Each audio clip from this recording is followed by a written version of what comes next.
तो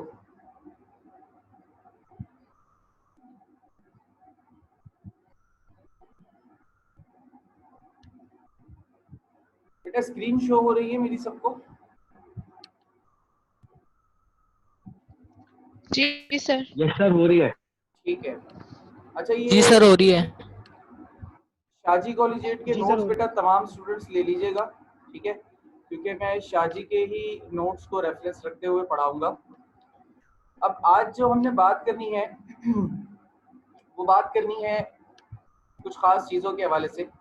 सबसे पहले तो यूनिट सेल है। अच्छा, यूनिट सेल क्या चीज़ होती है? आप लोगों को अपने सामने अपनी स्क्रीन पर डेफिनेशन नज़र आ रही होगी यूनिट सेल की।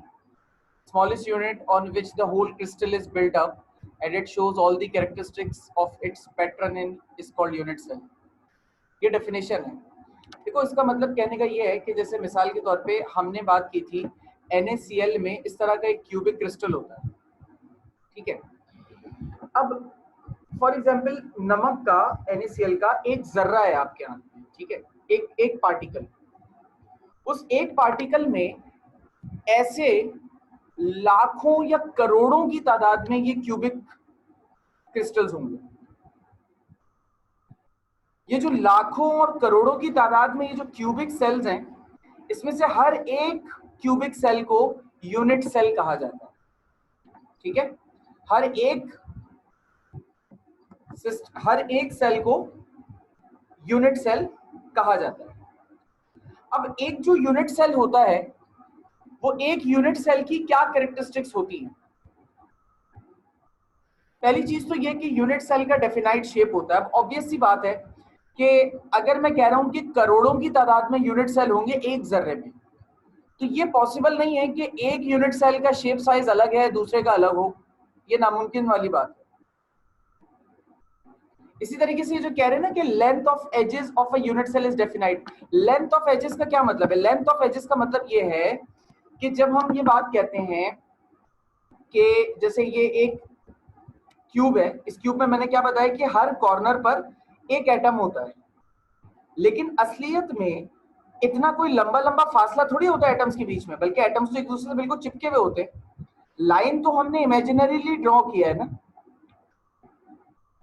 तो ये जो लाइन है ना, इस लाइन के बारे में कह रहे हैं। Length of edges of a unit cell is definite का मतलब ये है कि ये जो लाइंस है ना, एक एटम के सेंटर से दूसरे एटम के सेंटर के बीच में, ये लाइंस डेफिनाइट होती हैं। लाइंस डेफिनाइट होने का क्या मतलब है? लाइंस डेफिनाइट होने का मतलब बेटा ये है कि इनका जो लेंथ होती है ना, इन लाइंस की जो लेंथ होती है वो बिल्कुल सेम होती है और अलग अलग नहीं होती, ठीक है। यानी कि एक लाइन की लेंथ कुछ होती है, एक लाइन की लेंथ कुछ हो, ऐसा पॉसिबल नहीं है। सारी जितनी भी लाइंस होंगी, जैसे ये वाली लाइन हो या ये वाली लाइन हो या ये पीछे वाली ये वाली लाइन हो, ये वाली लाइन हो, सबकी जो लेंथ होगी वो सेम होगी। Length of edges is definite का मतलब ये है। पर सर अगर लाइन डेफिनेट नहीं होंगी तो शेप भी डेफिनेट नहीं होगा। ऑब्वियस सी बात है, बिल्कुल ऐसा ही। और जब शेप डेफिनाइट नहीं होगा तो फिर तो क्यूबिक क्रिस्टल वाली बात ही, वो सॉरी, क्रिस्टलाइन सॉलिड वाली बात ही खत्म हो जाएगी ना। सही है सर। ठीक है, ओके। अच्छा जी। सॉलिड में नहीं होते? क्या मतलब सॉलिड में नहीं होते? एमॉर्फस सॉलिड में यूनिट सेल नहीं होते? एमॉर्फस सॉलिड में रेगुलर ज्योमेट्रिक स्ट्रक्चर ही कब होता है? एमॉर्फस सॉलिड में तो इररेगुलर ज्योमेट्रिक स्ट्रक्चर होता है, तो इररेगुलर ज्योमेट्रिक स्ट्रक्चर में यूनिट सेल कैसे होंगे? यूनिट सेल तो वही होते हैं ना जहाँ रेगुलर ज्योमेट्रिक स्ट्रक्चर होता है। सही है ये क्वेश्चन। अच्छा, आखिरी पॉइंट क्या लिखा हुआ है देखो, all unit cells of a substance always contain equal number of atoms और मॉलिक्यूल और आयंस। अब जैसे मिसाल के तौर पे ये एक यूनिट सेल है। अब जैसे मैंने इसमें आपको एक बात बताई है कि हर कॉर्नर पर एक एटम होता है, ठीक है, ऐसे ही बताया। अब ये पॉइंट ये कह रहा है कि भाई आपने देखा मिसाल के तौर पे 1 2 3 4 ये 5 ये 6 7 और ये 8, टोटल 8 एटम्स हैं यहाँ पर, आपने ये देखा। ऐसा मुमकिन नहीं है कि एक यूनिट सेल में ये 8 एटम्स हों, इसके जो पड़ोस वाला यूनिट सेल है उसमें ये 8 तो हो, बीच में भी इधर साइड में भी कोई एक लगा हुआ हो या यहाँ नीचे भी कोई लगा हुआ हो, ऐसा मुमकिन नहीं है। तो एक यूनिट सेल में अगर 8 एटम है तो करोड़ों यूनिट सेल ही क्यों ना हो, सब में कितने एटम्स होंगे? 8 एटम्स। क्लियर है?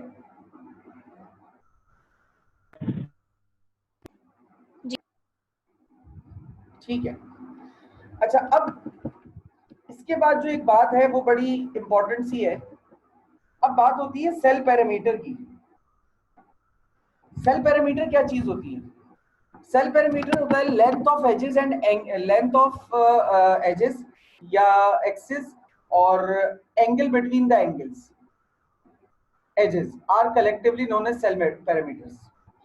अब मतलब कहने का ये है कि जैसे मिसाल के तौर पे ये क्रिस्टल है, इसको जरा तसव्वुर करो। देखो इस क्रिस्टल की जो एक ये वाली साइड है, इस साइड की अपनी कोई खास लेंथ होगी। इसी तरीके से इस क्रिस्टल की जो अपनी साइड है उसकी भी एक खास लेंथ होगी। इसी तरीके से ये वाला जो साइड है इसकी भी अपनी एक खास लेंथ होगी। सही, हर साइड की अपनी एक खास लेंथ होगी, ठीक है ना? और दो साइड्स के बीच में कोई खास एंगल भी होगा। मतलब ये, यानी अभी ये वाली जो स्ट्रेट लाइन है, अगर मैं आपसे पूछूं कि इस स्ट्रेट लाइन और इस ए वाली लाइन के बीच में क्या एंगल है, तो आप मुझे क्या जवाब दे सकते हैं? कौन सा 90 डिग्री। 90 डिग्री का एंगल है। बहुत सिंपल सी बात है राइट सर। एंगल। बिल्कुल राइट एंगल या 90 डिग्री का एंगल है सर, बिल्कुल ऐसा ही है। देखो यही चीज तो मैं भी कह रहा हूं कि ये आ गया एंगल, ठीक है, ये आ गई साइड की लेंथ। तो ये दोनों चीजों को कलेक्टिवली जब हम बात करते हैं ना, ये दोनों चीजें कलेक्टिवली हमारे पास क्या कहलाती हैं? सेल पैरामीटर कहलाती हैं, ठीक है। हमारे पास एक तरह का क्रिस्टल नहीं होता, बल्कि हमारे पास तरह तरह के क्रिस्टल्स होते हैं अवेलेबल। अब ये मुख्तलिफ तरह के जो हमारे पास अवेलेबल क्रिस्टल्स होते हैं, इन अवेलेबल क्रिस्टल्स की अलग अलग लेंथ, अलग अलग शेप, अलग अलग स्ट्रक्चर्स हो सकते हैं। तो अलग अलग क्रिस्टल स्ट्रक्चर्स हैं, तो ये भी तो पॉसिबल है ना कि अलग अलग इनकी बॉन्ड लेंथ्स या बॉन्ड एंगल्स हो। ये भी तो मुमकिन है, बल्कि मुमकिन क्या, ऐसा होता ही है। सही है। तो अब हमें इस चीज को पढ़ना है। हमारे पास जो क्रिस्टल सिस्टम्स हैं, उन क्रिस्टल सिस्टम की अगर बात करें, एक मिनट,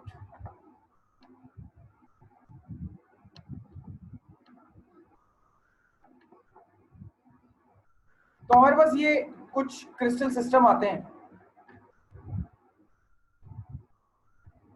अच्छा, अब ये जो कुछ हमारे पास खास क्रिस्टल सिस्टम्स आते हैं, यानी कि कहने का मकसद यहाँ पर यह है कि जो ये हमारे पास कुछ खास क्रिस्टल सिस्टम्स हैं, बेसिकली इनके बताने का मकसद ये है कि इस दुनिया में जितने भी क्रिस्टलाइन सॉलिड्स है ना, तो तमाम क्रिस्टलाइन सॉलिड्स की अरेंजमेंट और उनके यूनिट सेल्स की भी अपनी खास एक अरेंजमेंट है।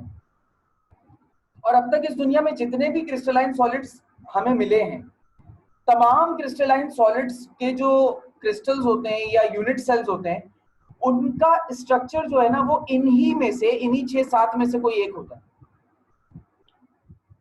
ठीक है, यहां तक बात क्लियर है? जी सर। जी सर। अच्छा, अब हमारे पास छठे नंबर पे है, पहला जो हमारे पास क्रिस्टल सिस्टम है वो कौन सा है? इसका नाम है क्यूबिक सिस्टम।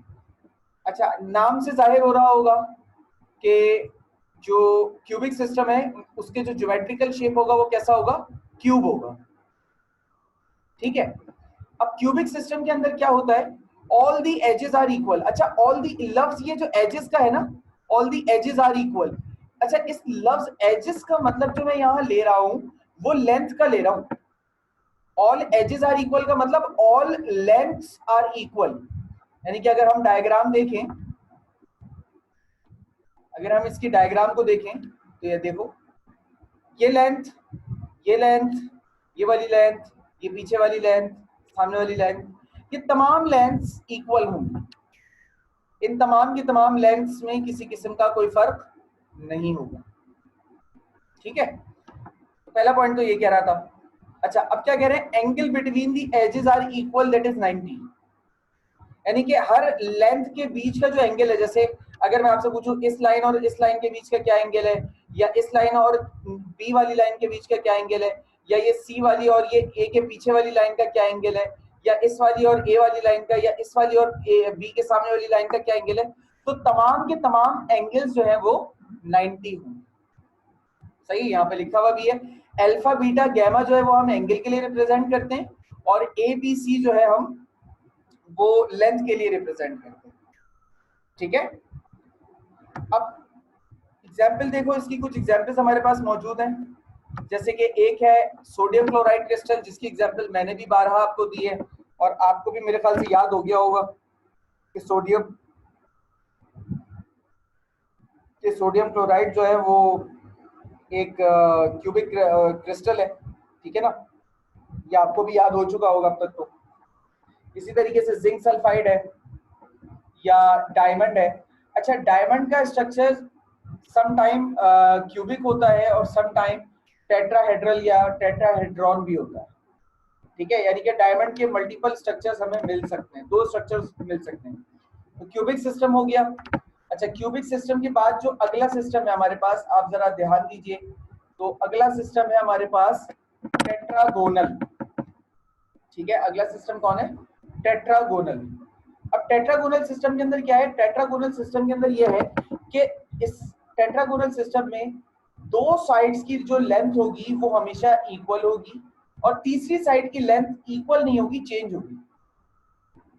अच्छा, एक बात तो मैं और बताना भूल गया सर, यहां पर अगर आप गौर करें इस क्रिस्टल में, तो 2 साइड्स नहीं है या 3 साइड्स नहीं है, बल्कि देखिए एक ये है, एक ये हो गई, एक ये हो गई सर, एक ये हो गई, एक ये हो गई, मतलब मल्टीपल साइड्स है। ठीक है सर, मल्टीपल साइड्स है ना इसके अंदर। तो आप हमेशा 3 ही क्यों बोल रहे हैं बेटा? क्योंकि जो 3 की हम बात इसलिए करते हैं क्योंकि जो बाकी साइड्स होती है ना, वो इनका मिरर इमेज होती है। यानी देखो, अगर मैं इस तरफ की बात करूं, जो लेंथ एक ही होगी, सेम वही लेंथ ऊपर वाली लाइन की भी होगी ना, या चेंज होगी? शेप के अकॉर्डिंग देखकर बताओ। सेम होगी। सेम होगी ना? बिल्कुल, वेरी गुड, सेम होगी। तो इसी वजह से हम एक साइड की लेंथ की बात करते हैं, बाकी हम खुद ही अज्यूम कर लेते हैं कि यार वो इसकी इक्वल ही होगी, वो चेंज नहीं हो सकती। चेंज होगी तो वो क्रिस्टल थोड़ी रहेगा, फिर तो वो इरेगुलर स्ट्रक्चर बन जाएगा। ठीक है जी सर। इसलिए हम बात सिर्फ 3 साइड्स की करते हैं, और उन 3 साइड्स की बुनियाद पर जो उनके सामने और उनके बराबर वाली साइड्स होती हैं, वो उनकी लेंथ वही होती है। तो टेट्रागोनल सिस्टम के अंदर 2 साइड्स की लेंथ इक्वल है, और तीसरी साइड जो है उसकी लेंथ इक्वल नहीं है। और ये देखो, नजर भी आ रहा होगा, ये जो ए और बी है, इनकी जो लेंथ है वो इक्वल है एज कंपेयर टू सी। देखो, ए और बी छोटे और सी बड़े। अच्छा, सी, ये भी सी, ये साइड भी सी, ये पीछे वाली साइड भी सी। तो सी की लेंथ और ए बी की लेंथ में फर्क है, सी बड़ा है और ए बी छोटे हैं। तो इसलिए हम क्या लिखते हैं? A is equal to B and not is equal to C. यानी कि ए और बी बराबर है बट सी बराबर नहीं है।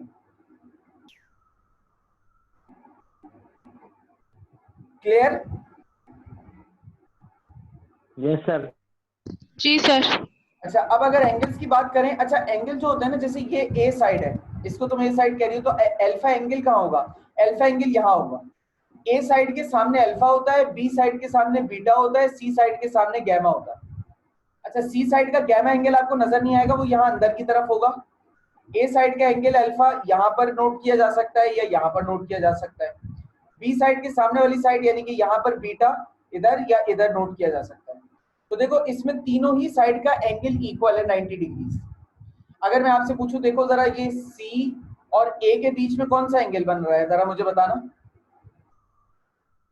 Sir right 90। बिल्कुल बेटा, राइट एंगल ट्रायंगल बन रहा है, 90 डिग्री का एंगल बन रहा है। ठीक है, ये टेट्रागोनल सिस्टम है। इसकी एग्जांपल देख लो, जिंक सॉरी टिन ऑक्साइड और बेरियम सल्फेट, ये 2 इसकी एग्जांपल्स हो गई। ठीक है, अच्छा, ये जो क्रिस्टल की मॉर्फोलॉजीज है ना, ये याद रखना, ये वाली जो क्रिस्टल मॉर्फोलॉजीज है, इसके रिगार्डिंग पेपर में सवालात या एमसीक्यूज आ जाते हैं अक्सर व बेशतर। सही है कि एमसीक्यू आते हैं तो वो आपको क्रिस्टल का नाम देके उसकी मॉर्फोलॉजी पूछ लेते हैं, या मॉर्फोलॉजी देकर क्रिस्टल का नाम पूछ लेते हैं। और अगर सवाल आ जाता है तो वो बेसिकली आपको बता देते हैं कि यार टेट्रागोनल सिस्टम है या ऑर्थोरोम्बिक सिस्टम है या क्यूबिक सिस्टम है, जरा इसकी जो मॉर्फोलॉजीज होगी वो बता दो। या इसी तरीके से एक सवाल इस तरह से आ जाता है कि वो आपको मुख्तलिफ मॉर्फोलॉजीज दे देते हैं और आपको बोल देते हैं कि यार जरा इनका नाम लिख के बता दो, ठीक है। तो ये मॉर्फोलॉजीज जो हैं ये आपको विद शेप नेम और विद शेप याद होने चाहिए, ठीक है। जी सर। यस। इसके बाद आता है बेटा हमारे पास ऑर्थोरोम्बिक क्रिस्टल। अच्छा, यहाँ पर मतलब समझ लो टेट्रागोनल के बाद ना अब जितने भी शेप बने हुए वो एग्जैक्टली सही शेप नहीं है, मतलब कुछ शेप्स में ना फर्क है, थोड़ा बहुत फर्क आ रहा है। बिकॉज के एक तो अवलीन तो इन शेप्स को हाथ से ड्रॉ करना या शेप्स के जरिए ड्रॉ करना बड़ा मुश्किल है, तो कोशिश की है नोट्स में ड्रॉ करने की, लेकिन ये भी सही नहीं है। ऑर्थोरोम्बिक क्रिस्टल के अंदर जरा गौर करो क्या है, ऑर्थोरोम्बिक क्रिस्टल के अंदर कोई भी साइड ना ए ना बी ना सी, कोई भी साइड इक्वल नहीं है, यानी तीनों साइड की अलग अलग लेंथ्स है, ए बी सी तीनों साइड्स की अलग अलग लेंथ्स है। और तीनों जो एंगल है अल्फा बीटा और गैमा वो सारे के सारे 90 के बराबर हैं। लेंथ सबकी अलग है लेकिन एंगल सबका बराबर है। ऐसा क्रिस्टल क्या कहला रहा है आपके पास, ऐसा क्रिस्टल आपके पास कहला रहा है ऑर्थोरोम्बिक क्रिस्टल। आगे चलूं, अभी तक कोई सवाल अगर किसी को नहीं है तो।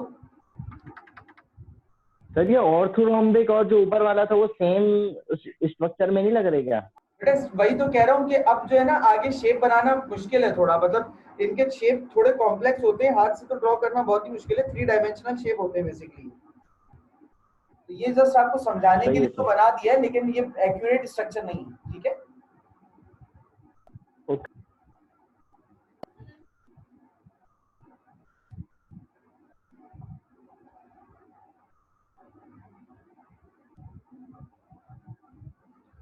अच्छा, ये आ गए आपके एग्जांपल्स ऑर्थोरोम्बिक क्रिस्टल की। फेरस सल्फेट है, जिंक सल्फेट है और पोटेशियम नाइट्रेट है। ये सारे क्रिस्टलाइन सॉलिड्स हैं और ये सारे के सारे एग्जांपल के तौर पर यहाँ मौजूद हैं आपके साथ, ठीक है। इसके बाद अब जरा और करो, नीचे आओ। तो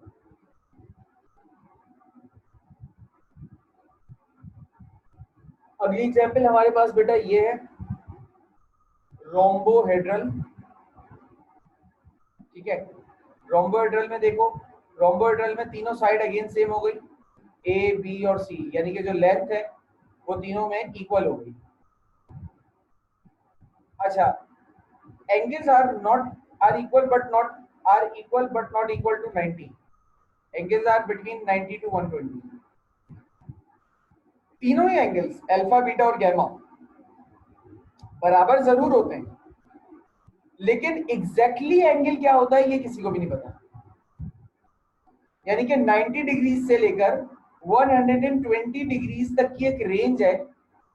आज तक दुनिया में जितने भी रोम्बोहेड्रल क्रिस्टल्स आए हैं वो तमाम के तमाम रोम्बोहेड्रल क्रिस्टल्स को जब देखा गया तो उन सबके एंगल्स जो भी मिले, ना एक्यूरेट 90 मिला है ना एक्यूरेट 120 मिला है, वो हमेशा 90 से लेके 120 के बीच में मिला है, हमेशा, कभी भी चेंज नहीं हुआ। मतलब 90 94 आ गया, 95 आ गया, 96 आ गया, 112 आ गया, 113 आ गया, 108 आ गया, 106 आ गया, मतलब होल सो होल वो उससे मतलब उसके जितने एंगल इक्वल नहीं है बट इक्वल है, बट एग्जैक्ट वैल्यू नहीं पता, अलग अलग रैंडम वैल्यूज है, ठीक है। ठीक है बेटा, कोई सवाल? नो सर, कोई सवाल। अच्छा, इसकी एग्जांपल देख लो तो KNO3 और AgNO3 आएगा। आप जरा यहाँ फंस जाएंगे, सर ये देखिए यहाँ पर भी KNO3 है और इसमें भी KNO3 है, ये दो जगह कैसे हो सकता है भाई? क्यों नहीं हो सकता? अभी तो आपने कल पढ़ा है पॉलीमॉर्फिज्म, एक ही सॉलिड का मुख्तलिफ क्रिस्टल स्ट्रक्चर में पाया जाना क्या होता है? पॉलीमॉर्फिज्म। तो KNO3 इज अ पॉलीमॉर्फ। एक क्रिस्टल स्ट्रक्चर इसका रोम्बोहेड्रल भी होता है, सॉरी ऑर्थोरोम्बिक भी होता है, और एक रोम्बोहेड्रल भी होता है। ये रहा रोम्बोहेड्रल का शेप कुछ इस तरह का होता है, इमेजिनरीली बना लिया है, ठीक है। आगे चले, आगे चलूं बेटा? यस अब देखो जरा, अब है हेक्सागोनल सिस्टम। हेक्सागोनल सिस्टम के स्ट्रक्चर कुछ इस तरीके से होता है, जैसे मैंने अभी कुछ दिनों पे शायद एक आध दिन पहले आपको ग्रेफाइट की एग्जांपल दी होगी, तो ग्रेफाइट का स्ट्रक्चर बनाकर दिखाया था, याद है? यस सर याद आया। हाँ, तो जो ग्रेफाइट का स्ट्रक्चर होता है वो हेक्सागोनल ही होता है, ठीक है? अच्छा, इसमें क्या होता है कि दो साइड्स इक्वल होती हैं और अगेन तीसरी साइड इक्वल नहीं होती, ठीक है? दो sides equal and third side is not equal. Sir ठीक, सर अगर एग्जाम में आएगा तो ऐसी तो दो हो गई, ए और बी इक्वल है, सी इक्वल नहीं है, तो हमें ये कैसे पता चलेगा कि हेक्सागोनल होगा या फिर ऊपर जो दूसरा जो है वो होगा?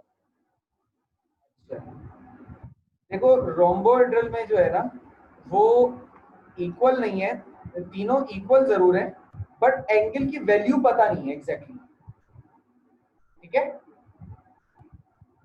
और यहाँ पर अल्फा बीटा की एंगल की वैल्यू क्या है? 90 हेक्सागोनल में, और गामा की वैल्यू क्या है? 120। तो सिर्फ बॉन्ड की लेंथ की मदद से आप फाइंड नहीं कर सकते कि वो कौन सा स्ट्रक्चर है, आपको लाजमी है यहाँ पर चाहिए कि आपके पास एंगल भी दिया हो। बिना एंगल के आप ये जो है करने की अगर कोशिश भी करें तो आप कामयाब नहीं, ठीक है बेटा? जी ठीक है। अब जरा आगे देखते हैं हेक्सागोनल के बाद।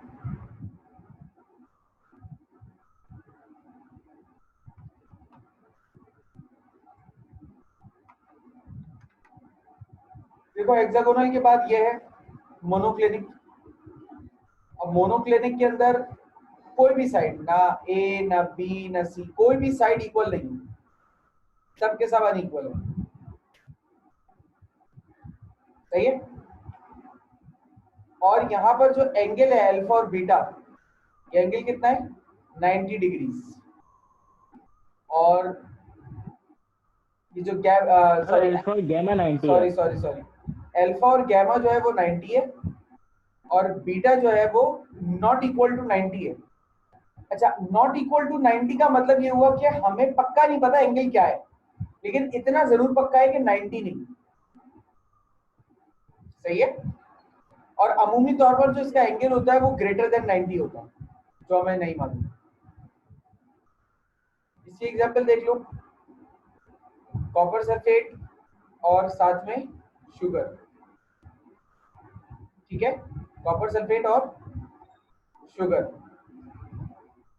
लास्ट हमारे पास जो क्रिस्टल सिस्टम है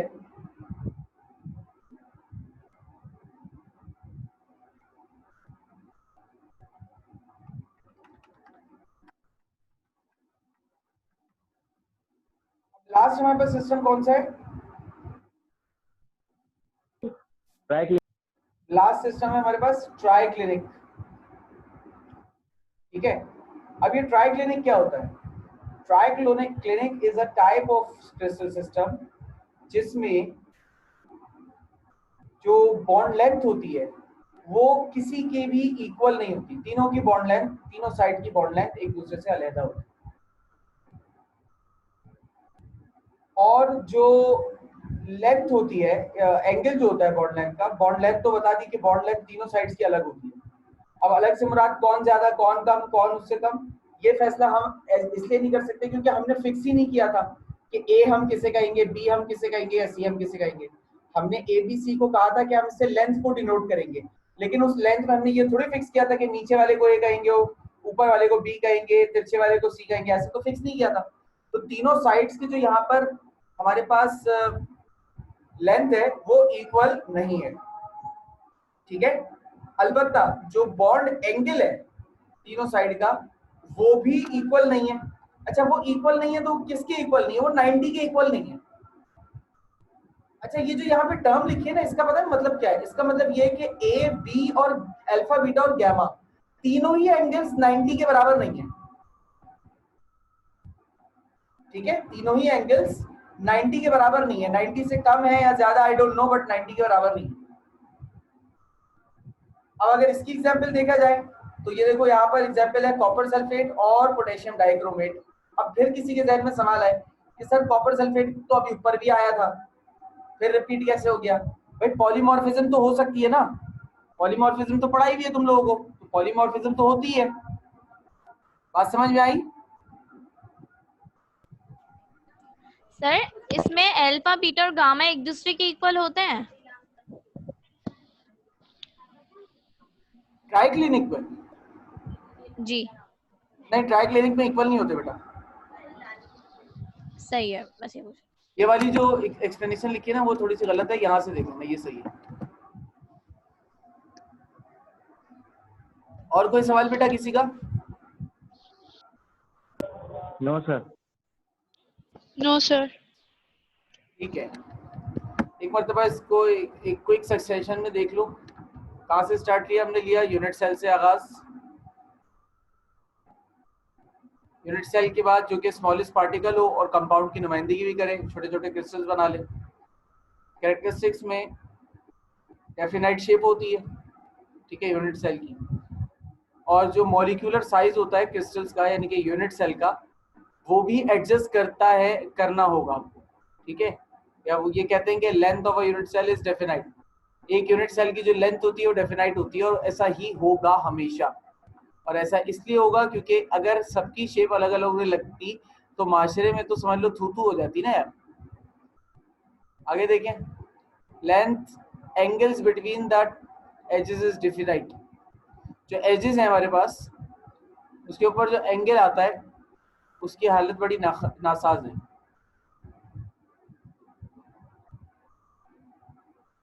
ठीक है।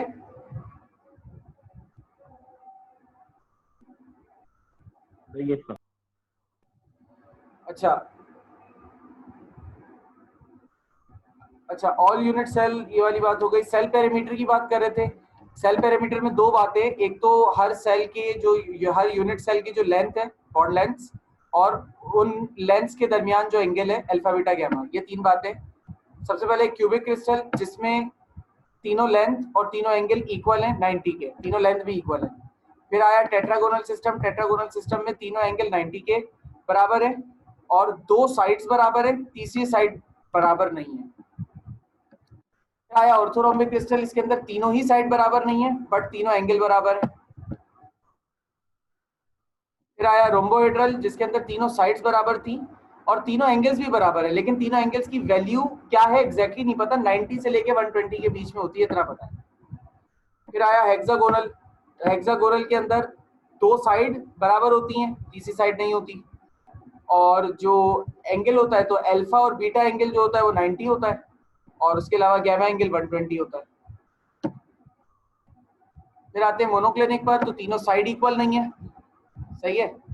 अल्फा और गैमा का एंगल 90 होता है, बीटा का 90 नहीं होता, क्या होता है नहीं पता, लेकिन 90 नहीं होता। ट्राइक्लिनिक आखिरी क्रिस्टल सिस्टम है, तो ट्राइक्लिनिक के अंदर ना तीनों बॉन्ड्स लेंथ इक्वल होती हैं और ना ही तीनों एंगल 90 के इक्वल होते हैं। क्लियर?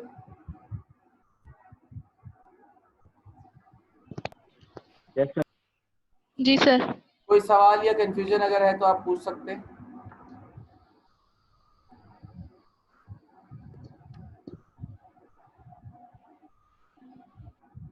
अच्छा, ये देखो, latent heat of fusion, amount of heat required to change unit mass of a solid into liquid at its melting point। पता है हीट ऑफ फ्यूजन कैसे कहते हैं? भाई किसी सॉलिड को उसकी लिक्विड स्टेट में पिघलाना है तो आपको पता है कि उसको हीट करना होता है, गर्म करना होता है। गर्म करते हैं तो वो हो जाता है। जैसे बर्फ को पिघलाना है तो क्या करोगे, गर्म करोगे ना। जवाब दो। Yes sir. तो जितना ज्यादा हीट प्रोवाइड करोगे किसी सॉलिड को लिक्विड में कन्वर्ट करने के लिए, उसे कहते हैं लेटेंट हीट ऑफ फ्यूजन। सही है? ओके जी सर। अब मेल्टिंग पॉइंट तो खैर समझा चुका हूँ। सर, भले हम उस बर्फ को इतनी गैस देंगे, इतनी मतलब हीट देंगे वो गैस के अंदर कन्वर्ट हो जाए, तो ये भी लेटेंट हीट ऑफ फ्यूजन होगा। नहीं, लिक्विड में बर्फ को हीट करेंगे तो मतलब बर्फ सॉलिड को हीट करके लिक्विड में लेके जाएंगे तो लेटेंट हीट ऑफ फ्यूजन। सही है। ठीक है, यहाँ पे सब्लिमेशन वाला केस नहीं है, यहाँ पे सिर्फ सॉलिड से लिक्विड वाला केस है, ठीक है। सही है सर, समझ गए। अच्छा, मेल्टिंग पॉइंट के हवाले से तो आप जानते हैं temperature at which a solid melts, ठीक है ना। तो impurity pure substances have sharp melting point, moreover impurities lower the melting point is used age criteria of purity of solid. अगर किसी चीज के अंदर हम इम्प्योरिटी ऐड कर दें तो उससे उसका मेल्टिंग पॉइंट कम हो जाता है, सही है। सर क्या मतलब आयरन के अंदर किसी और चीज को शामिल कर? हाँ, ठीक है। अच्छा, इस वाली बात को आखिरी जो मेल्टिंग वाला फैक्टर है इसको इंशाल्लाह हम नेक्स्ट क्लास में डिस्कस करेंगे। अभी फिलहाल हमारा टाइम जो है वो इख्तिताम के करीब है, बात पूरी हो ही पाएगी। दोनों फैक्टर जरा डिटेल है, मुझे डिटेल में इसको थोड़ा सा समझाना है ताकि आप साइंटिफिक रीजनिंग भी इसकी कर सकें। साइंटिफिक रीजनिंग के लिए पॉइंट्स आपको समझ में आना बहुत जरूरी है, ठीक है। तो फिलहाल मैं अभी यही रोक रहा हूँ क्लास, ठीक है। बाकी बात इंशाल्लाह आपसे नेक्स्ट क्लास में करेंगे। ओके, अल्लाह हाफिज़ सर। ओके सर, अल्लाह हाफिज। अल्लाह हाफिज।